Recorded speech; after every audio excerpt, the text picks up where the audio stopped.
बहुत बहुत धन्यवाद। और आयुष्मान के फ्यूचर में बहुत सारी शुभकामनाएं इससे फोकस करें और अच्छे और पत्रकार बने। मैंने तो कहा भी एक फॉर्मल डिग्री भी कर लो BJML, शायद उसमें सोच रहा है ना। तो BJML करने उसमें कहीं मुझे मेरी हेल्थ चीज़ों पर तो मैं तैयार हूँ दूसरे से गवर्नमेंट की। और पत्रकारिता जो है फोर्थ पिलर आप सभी जानते हैं। आप हमें भी कहीं न कहीं अकाउंटेबल करते हैं, क्योंकि मैं तो उसको अच्छा मानता हूँ। ऐसे पता चलता रहता है काम कैसा होगा। तो आप ऐसे ही काम करते रहिए, निर्भीकता से, निष्पक्षता से और ईमानदारी से काम करें।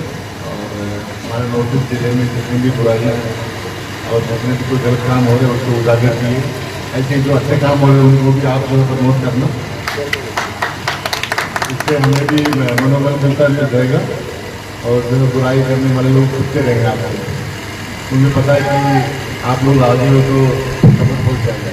तो कहीं न कहीं हमारे इलाके में क्राइम को रोकने में आपका बहुत बड़ा योगदान रहेगा और रहता भी है। तो बहुत बहुत धन्यवाद। Thank you very much. इतना ज़्यादा मेरे पास अभी आपके लिए कि भाई आप जो है आप हमारे ही काम कर रहे थे देखा जाए। ठीक है, तो इसको आगे बढ़ाते रहिए और सिग्नल डरने के लिए आपसे भी रखते हैं। स्वागत करेंगे फारूक मंसूरी साहब, आप क्लिप ले सकते हैं।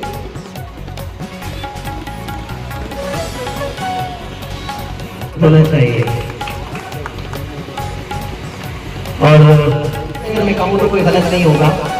जो आवाज न बने वो आवाज के लिए तैयार रहते हैं, अमीर हो या गरीब हो, पैसा हो या ना हो। जहाँ तक मैं नजदीकी से जानता हूँ, नौशाद साहब जो संपादक, ठीक है आपका भी हक बनता है, कीजिए। और सभी और वैसिया ताज जो दिल्ली हेड है तिरछी नगर की, वाकई दिल से खुशी है। पहले एक वहीदा वर्मा जो रिपोर्टर्स हैं हमारे तिरछी नगर की, वो स्वागत पत्रकार साहब जो है वो हमारे स्वागत करते हुए वहीदा वर्मा।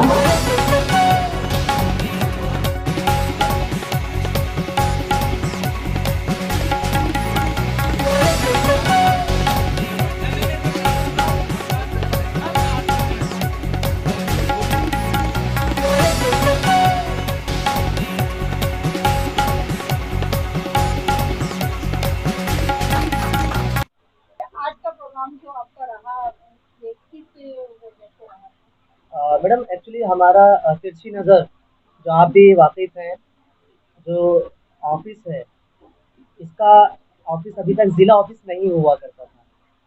जो एक ऑफिस हुआ करता था जो स्टाफ के, जो यानी जो तिरछी नगर के रिपोर्टर्स हैं या जो ब्यूरो चीफ हैं। तिरछी नगर से मैं ब्यूरो चीफ हूँ, कुछ यूपी से, हापुड़ से, बुलंदशहर से वो भी ब्यूरो चीफ बनाए गए हैं।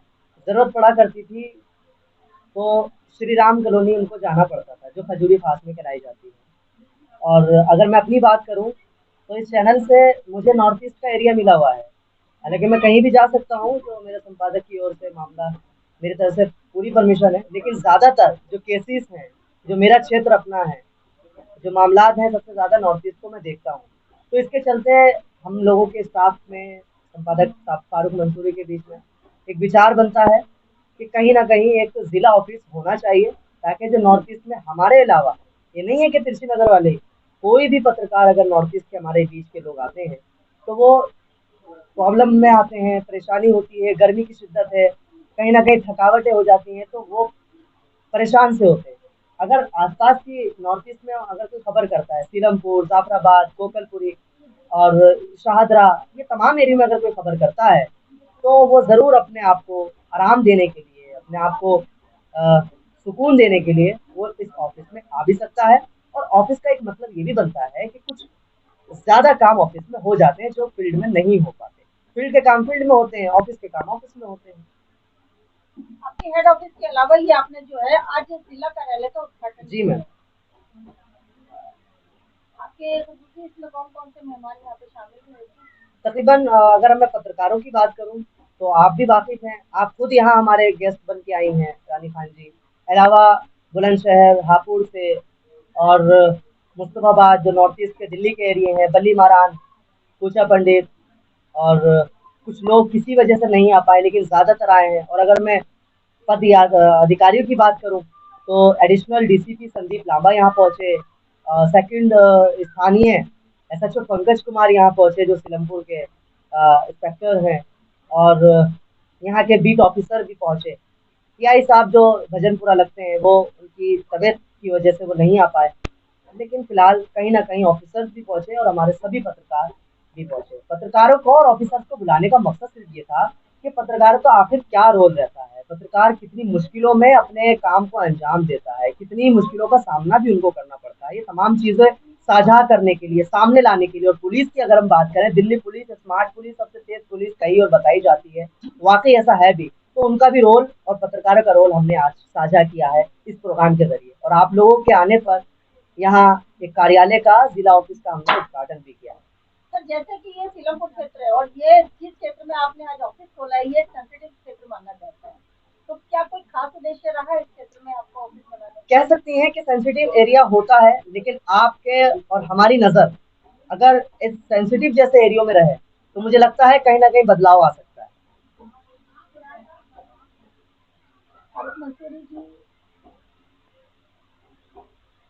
आप तो इसी नगर के संपादक हैं और आपके जो जिला कार्यालय आज उद्घाटन हुआ है, सर क्या कहेंगे, कैसा लग रहा है, किस तरह से आपने क्या मोटिव सोच करके इस ऑफिस को खोला? देखिए हमारा जो केंद्रीय कार्यालय जो है वो ललिता पार्क में है और जो हेड ऑफिस है वो श्री राम कॉलोनी के अंदर है। तो जैसे मैंने अरमान साहब को जो ब्यूरो चीफ नियुक्त किया है यहाँ से, तो जैसे जिला ये देख रहे हैं, जिला देखने के बाद एक जिला कार्यालय भी होना बहुत जरूरी होता है, जिससे कि हमारे जो ब्यूरो चीफ है अरमान साहब जो मेहनत करके आए अपना फील्ड पे जाके, तो कहीं ना कहीं आके अपने ऑफिस में उनसे अचीव कर सकते हैं। जैसे न्यूज़ वगैरह कलेक्ट करके लेकर आते हैं, देखो इंसान थक जाता है जब बहुत सारे काम होते हैं जो ऑफिस से रिलेटेड होते हैं वो ऑफिस में होते हैं, लेकिन मंसूरी जी आपसे एक सवाल, जैसे कि आपने एक मीडिया समूह बना दिया, आपका आज के टाइम में एक बड़ा ग्रुप है आपके पास, तो कौन कौन से जिले में अब तक आपके जो ऑफिस है वो बन गए? अभी तो 19 तारीख को हमारा बिहार के अंदर ओपनिंग हुई है कार्यालय की, तो बहुत जल्दी उसमें स्टेट लेवल पे एक प्रोग्राम भी होने जा रहा है, तो उसमें हमारी पूरी टीम जाएगी। और उत्तर प्रदेश जिला बुलंदशहर के अंदर कार्यालय खुला हुआ है हमारा एक, और उत्तर प्रदेश में ही एक हापुड़ जिला आता है, उसमें भी हमारा कार्यालय खुला हुआ है। उत्तर प्रदेश के किस किस जिले में आपके पत्रकार हैं? तो मैंने आपको अभी बताया तो था, मैं बिजनौर में भी है हमारे पत्रकार, और हापुड़ में भी है, बुलंदशहर में भी है, झांसी में भी है, गुजरात में भी है, और पंजाब में भी है, और आपका मथुरा के अंदर भी है। और काफ़ी बिहार में तो पूरा स्टेट लेवल का मामला है, क्योंकि बिहार की टीम काफ़ी मजबूत है हमारी, क्योंकि आईएएस जो अधिकारी हैं वो भी हमसे पत्रकारी में हमारे से जुड़े हुए हैं। 4 आईएएस जो यूपीएससी की तैयारी कर रहे हैं वो हमारे साथ जुड़े हुए हैं। तो इससे हमारे जो अखबार की है ना जो और पत्रकारिता और मजबूत हो चला है। गाजी साहब आपके यहाँ ऑफिस खोला गया है, इससे यहाँ की लोकल पब्लिक को कितना फायदा पहुँचने वाला है? देखो जाए तो यहाँ ऑफिस की सख्त जरूरत थी, क्योंकि यहाँ का ये सेंसिटिव एरिया है, काफ़ी परेशानियों का सामना करना पड़ता है। अब अल्हम्दुलिल्लाह यहाँ पे ऑफिस खुल गया है तो काफ़ी जो है अच्छा रहेगा और लोगों को भी परेशानी नहीं होगी। अल्हम्दुलिल्लाह यहाँ जो है देखा जाएगा तो ये काफ़ी अच्छा हुआ है यहाँ पर आप लोगों का। अरमान साहब जी के अलावा और भी विकल्प थे यहाँ पर, बहुत बहुत बड़े नाम जैसे कि देखने को मिलते हैं, इंटरनेशनल चैनल भी हैं और सोशल मीडिया चैनल पर भी। अरमान साहब जी में आपको ऐसी क्या खासियत नजर आई जो आपने अरमान साहब जी पर इस तरह का भरोसा जताया?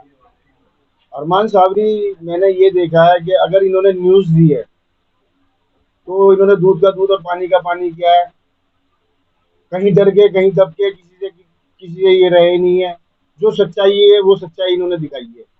और इसी वजह से पूरा इलाका जो है इन पर फख्र करता है कि हमारे एरिया से जो है ये एक सच्चाई न्यूज़ देते हैं, इसलिए जैसे काम करते हैं और बिल्कुल कहते हैं कि किसी भी बिना खौफ के बिना उसके काम करते हैं, क्या ऐसा लगता है आपको कि इस सेंसिटिव एरिया में रह करके आप एक अच्छी वोट कर पाएंगे? मैम जब आपने सवाल ही ऐसा कर लिया है कि सेंसिटिव एरिया है, और अभी जैसे हमारे, मैं कहूँ हिंदुस्तान हमेशा न्यूज़ एक चैनल है, उसके ये सहयोगी हैं, और आज से ही क्या आज से ही ये तिरछी नज़र न्यूज़ के मेंबर भी हो चुके हैं। तो जिस तरह से इन्होंने अपने वर्डों में कहा कमल गाजी साहब ने कि दब के और डर के नहीं बल्कि डट के मैं काम करता हूँ, इनका कहना था। और वाकई डर भी मेरे साथ शामिल रहा और दबना भी मेरे साथ शामिल रहा। और आप सब जैसा आपने खुद कहा अपनी जुबानी कि मैं पर्सनली आप मुझे जानती हैं और साथ में हम लोग काम करते हैं, तो आप बेहतर समझ सकती हैं क्या नहीं प्रॉब्लम हमारे साथ आती होगी। और अभी अगर मैं बात करूँ, एक एग्जांपल तो नहीं है, जिंदा मिसाल अभी हमारे इसी जिस क्षेत्र में आप बैठी हैं, एक कुणाल बच्चा था जिसकी एज तकरीबन 16-17 साल बताई जा रही थी। उसको हमने रिकॉर्ड किया, उसका किसी दुश्मनी के मामला की वजह से उसका मर्डर कर दिया जाता है। मुजरिमों को सजा भी मिल जाती है, 2 दिन के अंदर 2-3 दिन के भीतर पुलिस सलाखों के पीछे कर देती है। लेकिन कुछ लोग ऐसे थे जो इलाके को सेंसिटिव बनाना चाहते थे, माहौल खराब करना चाहते थे। ये एक समाज सेवा है जो मेरे बराबर में बैठे हैं। इनकी कोशिश ये रही है कि साबरी साहब आपको डरने की जरूरत नहीं है और मेरे वर्ड कहने की जरूरत नहीं है और मुझसे भी डरने की जरूरत नहीं है। जो आपका दिल करे, जो आपको कानून इजाजत देता है, जो आपका जर्नलिज्म आपको परमिशन देता है, आप उन वर्डों का ख्याल करते हुए सारे वर्डों का यूज कीजिएगा। लेकिन इंसाफ उस बच्चे को भी मिलना चाहिए और इलाके वालों के जो डर जो दिल में डर बना है वो खत्म होना चाहिए, जो इलाके में डर का माहौल उस मर्डर की वजह से बना था। एक बात और मैं आपको बता दूं, उस मर्डर का खुलासा 4 दिन के अंदर मैंने लाइव करके बताया। कुछ लोग कह रहे थे कि बच्चा है, सीधा था, एनीवे कुछ नहीं जानता था। एक आवाज ये भी आती थी कि वो 17 साल का बच्चा दूध पीता बच्चा, व्हाट इज दिस नॉनसेंस, दूध पीता बच्चा नहीं हो सकता। लेकिन ठीक है, ममता में कोई भी कह सकता है कुछ भी। लेकिन जब उसके हथियार वाले फोटो साझा किए गए पब्लिक के बीच में, वो जिस बच्चे की एज देखिए, एक चीज मैं आपको बीच में रोक के ये बता दूं कि कुछ भी हो, कोई अगर क्रिमिनल भी है ना, तो परिवार और माँ बाप की नजर में वो बच्चा ही होता है और सीधा ही होता है। मैंने ये माँ बाप समाज जानता है कि उसकी एक्टिविटी कैसी मैंने है। माँ बाप का नाम आपसे नहीं लिया, मैं उन अदर लोगों की बात कर रहा हूँ जो वो बच्चा बता रहे थे। और आप भी कह सकती हैं वो बच्चा है, उस वक्त तक जब तक आपको जानकारी नहीं बिल्कुल थी। बिल्कुल। लेकिन उस वक्त में जिस बच्चे की उम्र 17-16 साल बताई जा रही थी, उस बच्चे की उम्र के मुताबिक उसके पास और उसके बेडों पर, उसके बिस्तरों पर एक एजुकेशन की किताब होनी चाहिए। लेकिन वहां अगर बाद में तलाश किया गया जैसे तैसे सोशल मीडिया पर वो चीज वायरल हुई, तो वहां चाकू और हथियार शायद मुझे लगता है आपने और हमने लाइव नहीं देखे होंगे, जो उस बच्चे के साथ देखे गए। उसकी पहचान बाद में पता लगाई गई कि आखिर वो बच्चा किन लोगों से अपना रिश्ता रखता था और वो बच्चा क्या था। प्रार्थना की दुआएं हम करते रहे, धमकियां हमारे पास, मैं पर्सनल में कहूँ गवाह है इस बात के, ये मैं इनसे साझा करता था क्योंकि ये मेरे चैनल के सहयोगी हैं। ये कहते रहे, इन्होंने भी अपनी तरफ से कॉल करी कि जिसको मिलना है अरमान साबरी से पहले वो मुझसे मिले, बाद में अरमान साबरी से मिले। जब इस तरह के लोग हमारे बीच में रहेंगे तो जाहिर है ना कॉन्फिडेंस हमारा बढ़ेगा, तो जाहिर है ना हम खुल के काम करेंगे। दबाव तो आते हैं, डर तो आता है, लेकिन हम डट के काम करना जानते हैं और करते रहेंगे। एक सवाल था कि आप लोग और इस लोगों में लोग या तो खेल कूद में लगे रहते हैं या फिर वो धन कमाने के लिए लगते हैं, बहुत रुपये इकट्ठे करते हैं। लेकिन जिस पेशे में आप आए हैं, इस पेशे में ना तो धन है और ना वो ताकत है, सिर्फ आप कहते ग्लैमर है, लोगों की मदद कर सकते हैं, खिदमत कर सकते हैं इस पेशे से। तो यहाँ जो मकसद है आपको क्या है, ग्लैमर है या लोगों को ताकत दिखाकर अपना आपका रुतबा कायम करना है? पत्रकार महोदय, आप भी सीनियर पत्रकार हैं और अगर बात कर रहे हैं आप इसमें धन नहीं, पैसा नहीं, मैं समझता हूँ कि अगर बंदा चाहे अपनी जुबान से ही धन अपने आप ला सकता है, अगर असल पत्रकार वो है। मुझे लगता है कि वो अगर एक पत्रकार है और वो ये सोचे नहीं मैं तो एक पत्रकार हूँ, मेरा वीडियो बनाने का लिखने का काम है, अगर उसको एक वक्त के लिए छोड़ दे और अगर वो पत्रकार की शक्ल लोग जानते कि यार ये पत्रकार है, अगर मैं किसी गरीब को खाना खिला दूं, मैं वहां जरूरतमंद की जरूरत पूरी कर दूं, तो मुझे लगता है मेरा चेहरा भी और आला होगा और मेरा काम भी बड़ा मकाम अच्छा ही होगा। तो मैंने धन की बात करी ना, तो मैं कह रहा हूँ ना आपसे, धन अपने आप आ सकता है अगर वो बंदा ईमानदारी से काम करे। मैं समझता हूँ कि अगर कोई खबर है आपको रुकावट में, अभी सीधा सीधा जिंदा मिसाल दिए कुणाल का मामला लेकर के, मुझे रोका जा रहा था, मुझे धमकियां दे रहे थे, मुझे मना कर रहे थे लोग।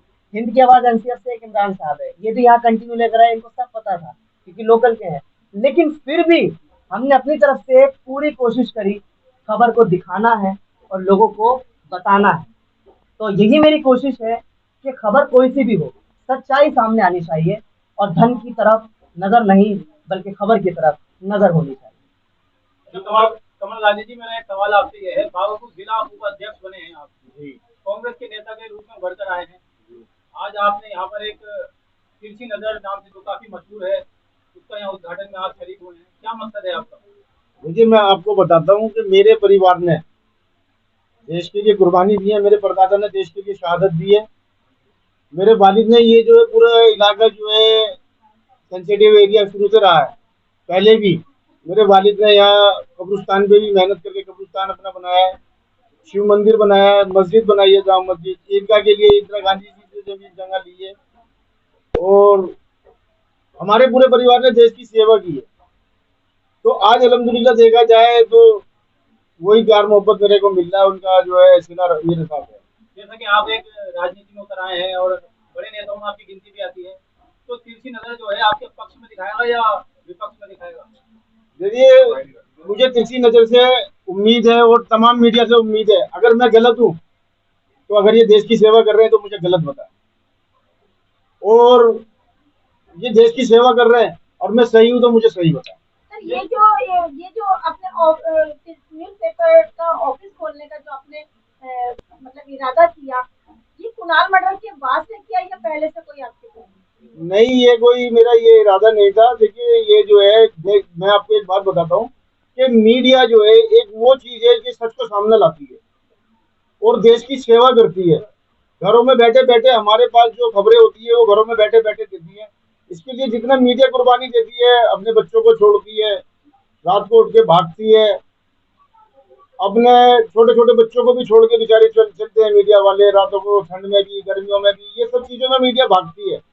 और ये देश की जो है होनेस्टी से बिल्कुल ईमानदारी से जो है सेवा करती है। तो जब देश की ये सेवा कर सकती है तो मैं भी सेवा कर सकता हूँ, क्योंकि देश तो हम सबका है ना। बस। के लिए जो आपकी एज के हैं, उनके लिए आप क्या संदेश देना चाहेंगे? देता रहता हूँ। जो मेरे एज के फ्रेंड्स भी हैं, अभी कुछ स्कूल फ्रेंड्स भी हैं, उनसे मैं ये कहता हूँ, जो जहाँ चौराहों पर, चाय की दुकानों पर और परचून की दुकानों पर ज़्यादातर जो खड़े मिलते हैं, जहाँ मैं अपना वक्त तो नहीं देता, लेकिन जो मुझसे वक्त देने की बात करता है तो मैं उसको बताता हूँ कि वक्त कहाँ देना चाहिए। आपका वक्त यहाँ देने से नुकसान में जाएगा और यहाँ वक्त देने से फ़ायदे में जाएगा। क्या यही कहूँगा कि उनको अपने परिवार की तरफ देख करके, और अगर इज्जत चाहिए तो ऐसी ही मिल सकती है अगर वो इस तरह से काम करे। मैं नहीं कहूँगा कि वो मीडिया का काम करके इज्जत कमाए। देश में इतने सारे काम हैं, तो वो इज्जत पा सकते हैं। और ऑफिशियली बड़े-बड़े ऑफिसर्स हो, बड़े-बड़े पत्रकार हो, कभी भी, कैसे भी, पॉलिटिकल किसी से भी मिल सकते हैं। जाते-जाते इमरान साहब का जो सवाल था गाज़ी साहब से, मैंने आपसे कहा था सवाल, इनका सवाल बोला मैंने आपसे। मैं अभी आप जैसे कि आप क्राइम की दुनिया में एकदम उभर के आए हैं, क्राइम की खबरें चलाते हैं आप, लेकिन सोशल खबर जो होती है, जैसे आपके क्षेत्र में पानी नहीं है, जे ब्लॉक में, कल भी मेरे पास यही फोन आया, तो आप इस पे क्यों काम नहीं करते? क्या आप सिर्फ क्राइम की खबर दिखाएंगे? देखिए इमरान साहब, सवाल तो आपका ठीक है। अब आपके पास कॉल आती है, मेरे पास अगर कॉल आने लगे तो मैं जरूर दिखाऊंगा। मेरे पास हो सकता है मुझे जानकारी ना सर, हो। आप सामने जी, आप यहाँ के लोकल पत्रकार हैं, इन गलियों से 24 घंटे आपका गुजरना है।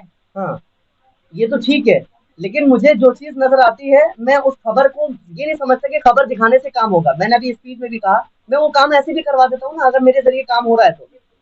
मैडम, खबर दिखाना एक पॉजिटिव और नेगेटिव भी जा सकता है ना, हर तरह की पब्लिक नहीं हो सकती। अगर आपके थ्रू एक काम वैसे ही हो रहा है तो आप वैसे करा दीजिए। अब आपने ये मोटिव बना लिया कि मुझे खबर ही चलानी है, आज ये नाली बह रही तो मुझे खबर चलानी है, जब भी काम होगा, तो मैं समझता हूँ ये ठीक नहीं है। काम करना नालियों की चाहिए। खबरें कौन दिखाएगा? नालियों की खबरें रिपोर्टर तो दिखाएंगे। मैंने ये नहीं कहा कि नहीं दिखा सकते, अगर आप ये भी कोशिश सर, कर नालियों सकते की, खरंजों की, पार्षद की, विधायक की खबरें दिखाना हमारा फर्ज है। आप- हमारा फर्ज ये नहीं सिर्फ क्राइम की खबर दिखा के अपने आप को हाईलाइट करना। मैंने ये नहीं कहा कि मैं क्राइम ही की खबर दिखाऊंगा, ये मैंने कोई कसम खाई आपके मैं आपसे सामने। ये नहीं कह रहा, मतलब ये छोटी छोटी खबरें तो हम ही दिखाएंगे ना। हाँ, आप हैं तो दिखाने के लिए, आप अच्छी खबर दिखाते हैं। एक एक नाला आपने जो है खुलवा दिया है। थोड़ी जी, इस मुद्दे पे जो अभी चलन है, इस मुद्दे पे आप कहते हैं?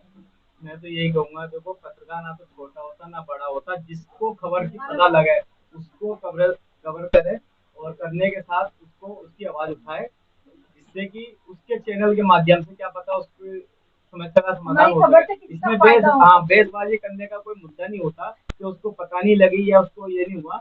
जैसे सपोज कीजिए किसी को भी A to Z फोन आता है, पत्रकार ही होता है, चौथा स्तंभ कहलाता है वो। उसकी जो वजूद और उसकी जो पावर होती है उसकी अलग ही होती है। ये ना देखे कि उसने क्या करा या उसने क्या करा, ये ना देख के अगर उस पे फोन आया तो उसको कार्रवाई उस पे करनी चाहिए।